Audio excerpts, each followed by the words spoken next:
Hey guys. Hey Joe, where are you? Are you Joe Mercado? Yes, yes. Okay, cool. Nice to meet Nice you. to meet you. Just Pleasure of you guys. how are you doing? So Where? I'm brand new to this, so I'm just here to listen, kind of. Cool. Yeah. Where are you based? In the Philippines, Cool. most of the time I'm here visiting my kids Mm-hmm. in California. Oh, nice. Yep. Nice. Sweet. So where are you guys calling from? Or We hosting this? we are in Berlin right now. Oh, you're still in Berlin. Yeah. So both Dev and I are actually going to be here until like pretty late. Maybe until like March. Oh, sorry, What? not March. That'd be too late. Until like July 15th. Oh, I see. Okay. Yeah. So a couple of weeks. Yeah, I just love Berlin. I've spent a lot of time here in Berlin before, and I just wanted to be back here for the summer. Oh, I see. I listened to your the podcast you guys did from there, the bonus podcast. Ah, the Epicenter bonus podcast. Yeah, Cool. the Thanks. epicenter. It's kind of cool. Thank you. Yeah, that was fun. Yeah, that entire event was pretty cool. We had the that entire Cosmos event was just really cool with the like back to back. So it's like, there was 2 days of Cosmos conference, and then there was 2 days of like hackathon, Cosmos hackathon. It Right. was it was just really cool because it was like the first Cosmos event. Big Like event. yeah, Yeah. exactly. I go to a lot of like Ethereum conferences and stuff. And it's cool that they're like, oh wow, this is like a This Cosmos. about a Cosmos thing, right? Yeah, That's cool. And then you have one in Seoul, right? Coming up. yeah. We have a hackathon in Seoul right around.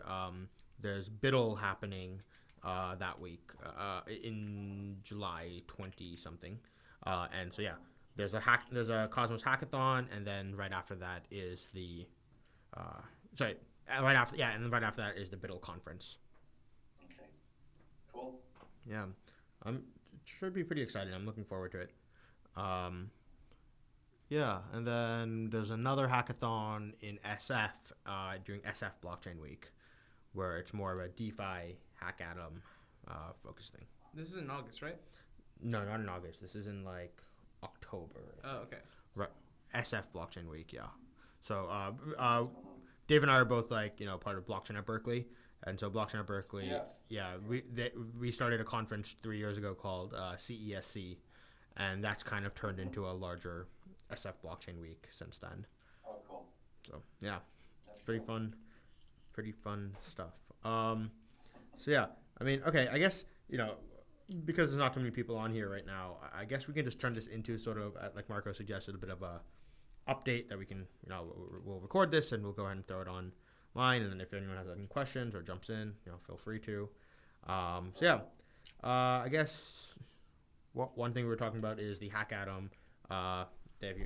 Dave was the one who participated on it, not me. So maybe he wants to talk about Yeah. it. So the hackathon that we had in Berlin, we worked with Course One on delegation vouchers, or really staking derivatives.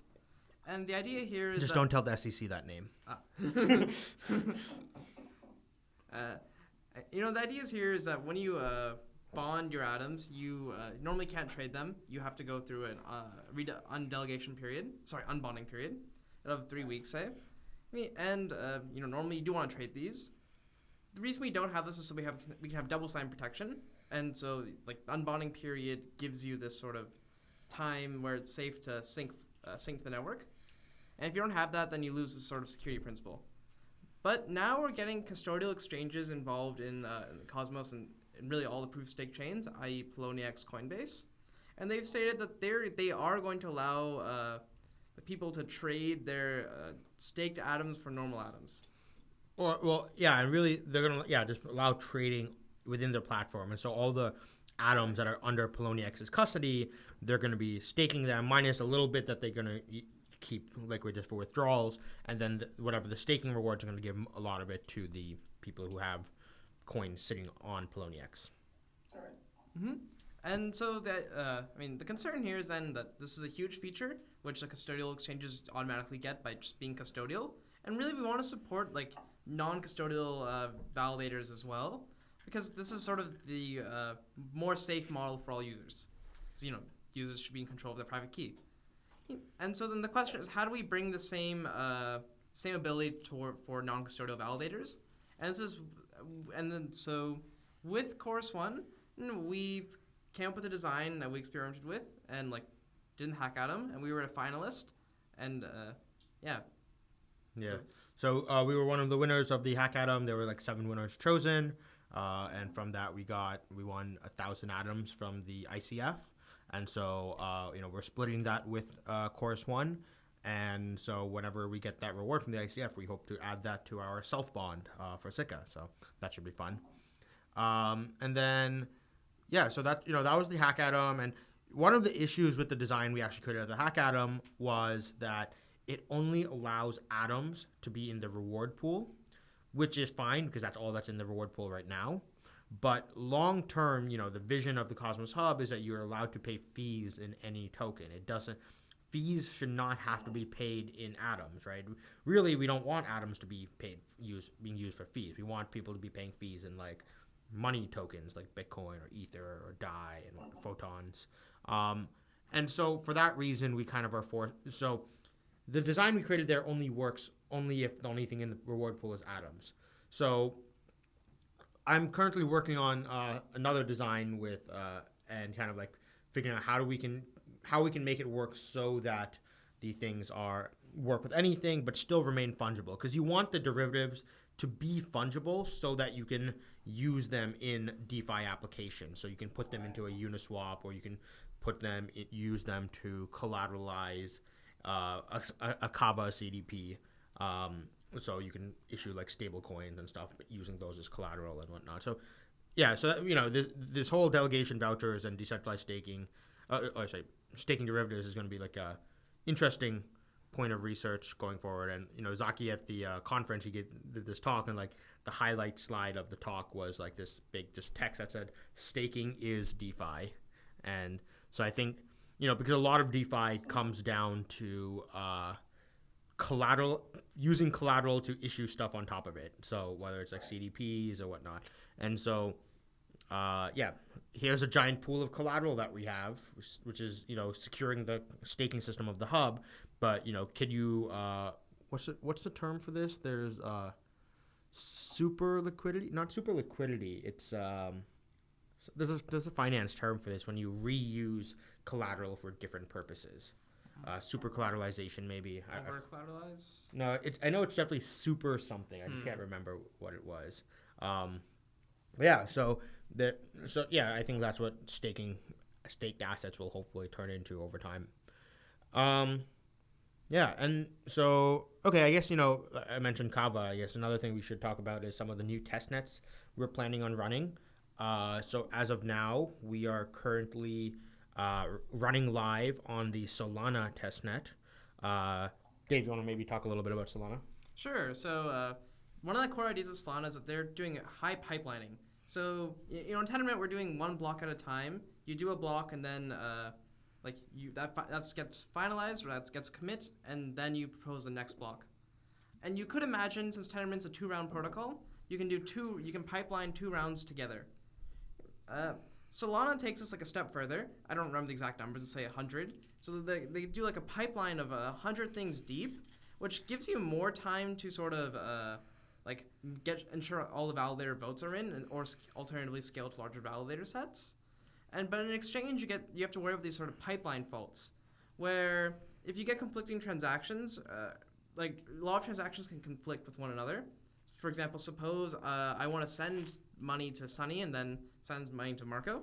Well, then the sequence numbers are different here. And suppose I send it first to Sunny and then send second to Marco, but my transaction to Sunny just doesn't get into the chain, but the one to Marco does.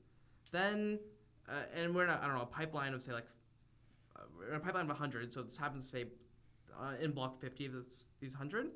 When we get to when my transaction to Marco gets executed, it will fail.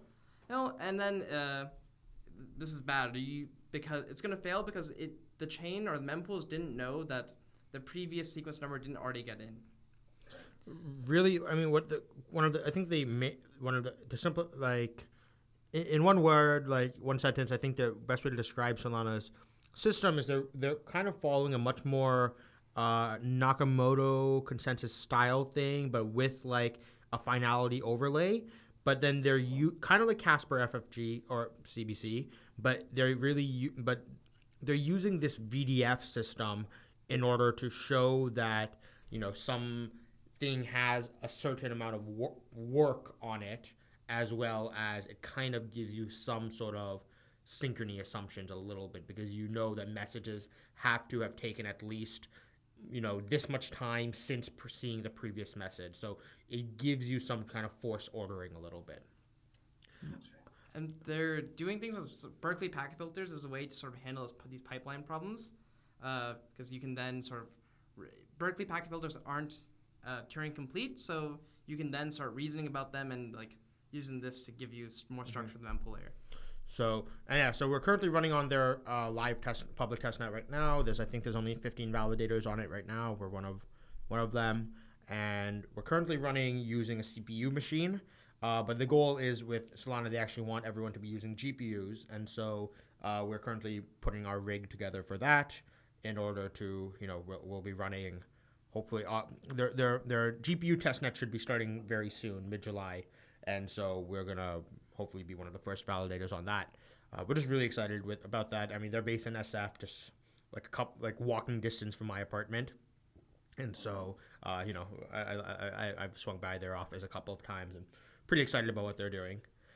And then the other testnet that we're looking at, very closely right now is Kava. Kava is, for disclosure, I'm also an advisor to Kava.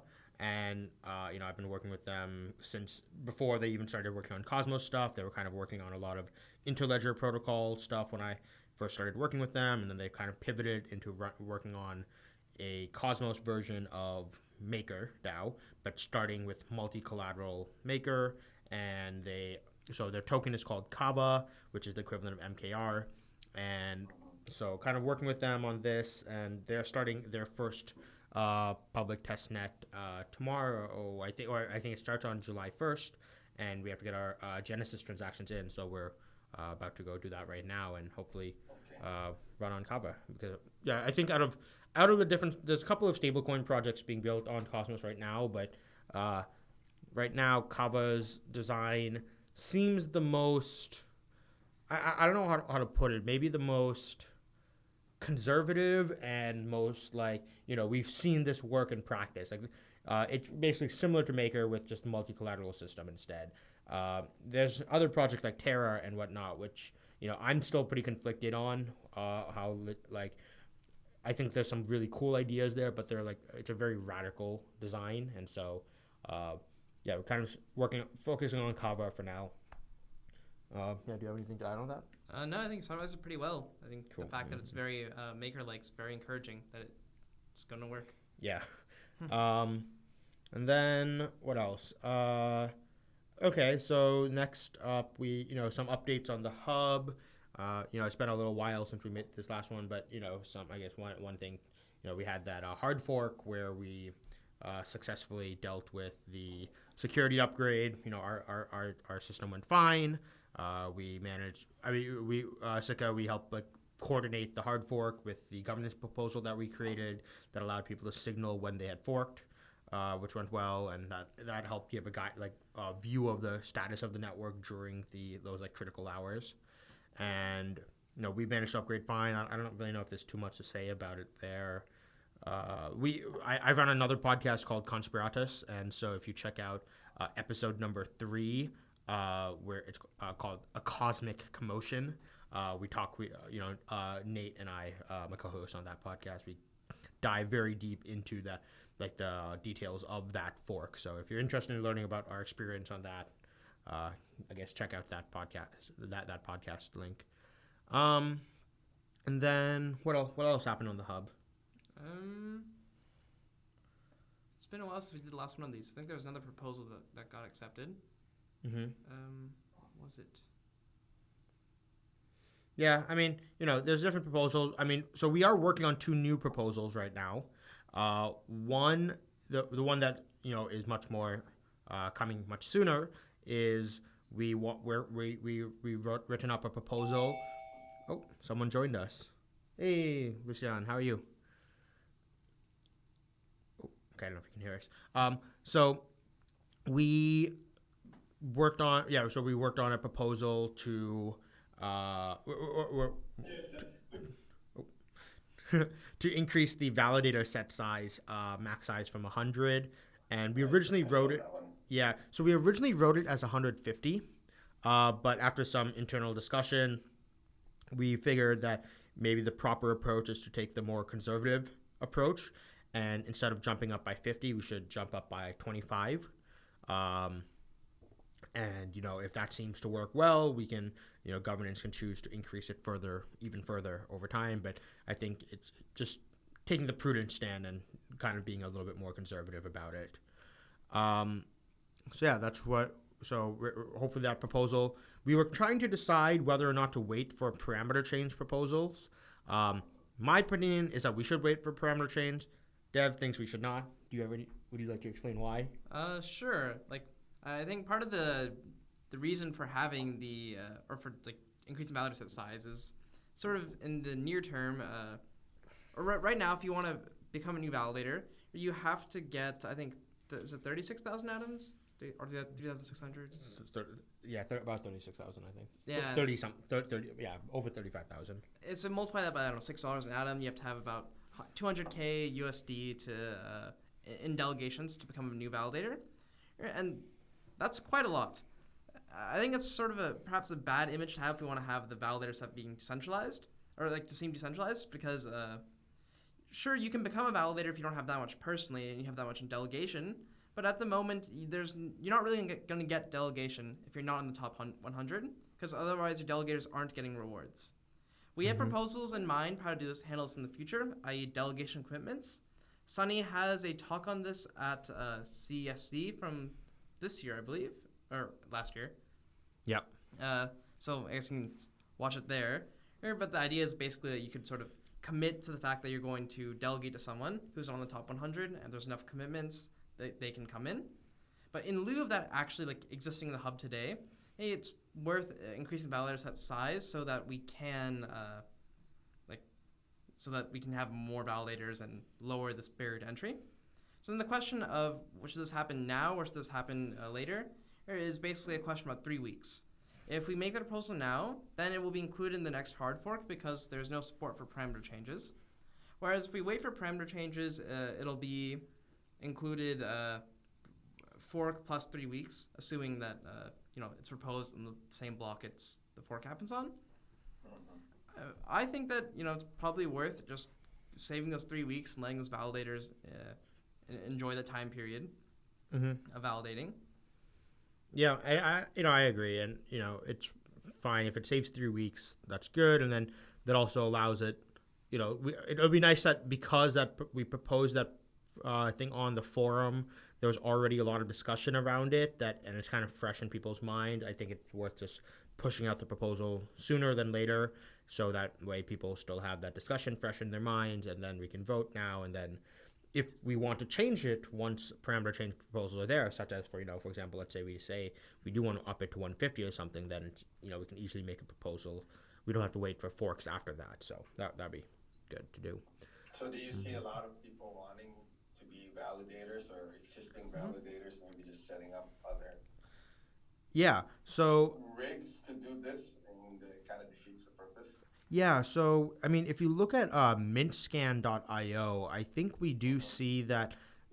Was it Mintscan that shows it, or 4Bowl maybe? 4Bowl shows it. Okay. Sure. So if you look at Big Dipper, cosmos.bigdipper.live, on the validators tab, it shows all of the validators, including the ones who aren't in the top 100. So if you click the inactive tab on when you click on validators. At the top, we see that there's currently 44 validators who are waiting to join the validator pool. And some of them actually have quite a high amount of, staked atoms. So, atoms already. Yeah, we see some of these have like 30,000 atoms, which is like, over $150,000, and they're still not in the validator set. And so those are really what we're trying to, bring down that barrier to entry. I mean, some of these validators who are in this inactive pool, some of them have like one has 0 atom stake, some have 9, 3. There's like some people who have very few, but Yeah. really there are a number of them who have high amounts of it. Yeah, some people lost their keys, but I think it seems from the sets there's a large number who want to join. Right, right. Wasn't there something about a proposal also to help those people that lost their keys? I saw that. Yes, yesterday. yes. I've been in touch with his Telegram username is VM. Yeah, so I've been in touch with this guy for a long time, since like before launch of the hub even, and so yeah, this is an interesting situation, and I personally am very much in. I feel for him, and I think that I've been actually helping him work on this proposal for doing this release, and so hopefully whenever it'd be nice that we should whenever that proposal is completed, we'll probably be in support of it. To be clear, we're not in support of generic recovery of lost keys. These are specifically for people who were part of the fundraiser, but lost their key, but they still have access to the original Bitcoin key. Right. And the part of the reasoning here for it just not being entirely their fault is that we took the causal or AIB took longer to deliver the hub than was initially stated. So, and since they can prove they had ownership, they should have ownership of this. It seems like it's okay by some transitive properties. Yeah, and we try to minimize as many edge cases here as possible, because as soon as someone makes a transaction using that thing, using their Atom key, it's not like the worry is what happens if you actually already used you do have your Atom seed, but someone hacked your Bitcoin private key. Can they steal your Atoms? And the answer is no, because once you make a single transaction on the hub using your key, then there's no way for anyone to steal your Atoms at that point. So that's not really a big concern to us, really. And so if we put a decent challenge period for this of up to like maybe a year even, that seems fine, and that will hopefully still allow the affected parties to recover most of the value that they lost. And so so I'm working with him with VM on this, and so we hope this is a proposal that's, I think, much more complex thing. It has like some political aspects to it, so we're kind of like treading slowly and making sure we have everything right when we want to go public with this, and push this onto the hub and make sure all the messaging is correct around it and whatnot. And then the other governance proposal that's kind of like, we're going to start drafting hopefully soon, but it's not in the works yet. But, you'll notice that on most of the block explorers, Big Dipper being the exception, because they were kind enough to help us out by making a special casing ours. A lot of the validators have logos, but Sikka does not. And the reason is it's just because of a weird thing where what most of the block explorers do is there's an identity field on in the validator information, and most people point it to their keybase identity, and the block explorers will pull the data from the keybase and use your image logo on keybase. Now, the weird issue here is that most validators on keybase are listed as a person or a user, which is which doesn't necessarily, I don't know.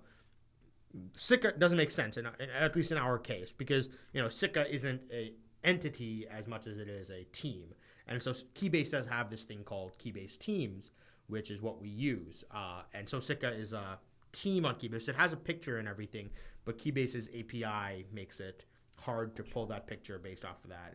It's a very weird situation, but essentially we refuse to change it to an identity when we believe that Sikka is a team, and so for that reason, we asked Big Dip. We actually reached out to all of the block explorers and asked them, explain them the situation, and asked them if they could, make it so they get it from the team page. And so Big Dipper was the only one so far that actually, honored or what's the word? Humored our request, and so they actually did that.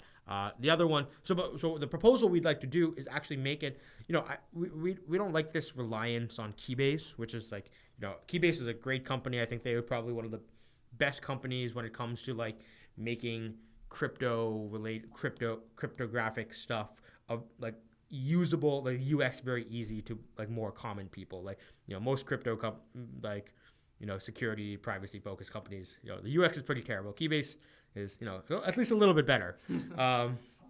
And so, yeah, so we want to avoid the reliance on them. And so we're going to try to have it so there's an image field on a validator.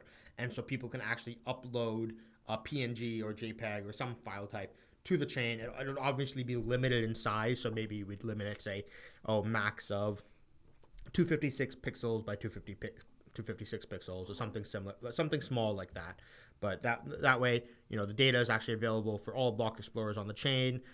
It's funny, the CEO of Keybase actually, like, the day the Cosmos Hub launched, there was a bunch of requests happening to Keybase, and they were kind of like, what's just happened? And because they were basically getting DDoSed by Cosmos block explorers, and so yeah, so I think this is just a generally good idea that we can avoid our reliance on Keybase in that way.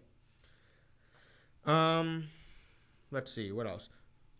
That's some. Oh, okay. So I guess a little bit of update on Sikka DAO, which I think we talked about a little bit on the last community call. But the development's going pretty well. I finished. You can follow. There's a link on our Telegram chat of like the current state of the GitHub. We're currently working. We mostly finished a module called Democratic Valset, which allows the DAO. So instead of using proof of stake on this chain, it's going to be the DAO votes on the validator set. So anyone can submit the validator can submit a governance proposal saying add validator, and once it gets passed, they automatically get added as a validator, and anyone can submit a governance proposal saying kick validator, and if it gets passed, that validator gets removed from the validator set. And so this, I think, is a very valuable. It's interesting because partially I wanted to test using the Cosmos SDK with a different staking mechanism than the bonded proof of stake that's in the Cosmos Hub. So it should be interesting to test that out and see how it's going.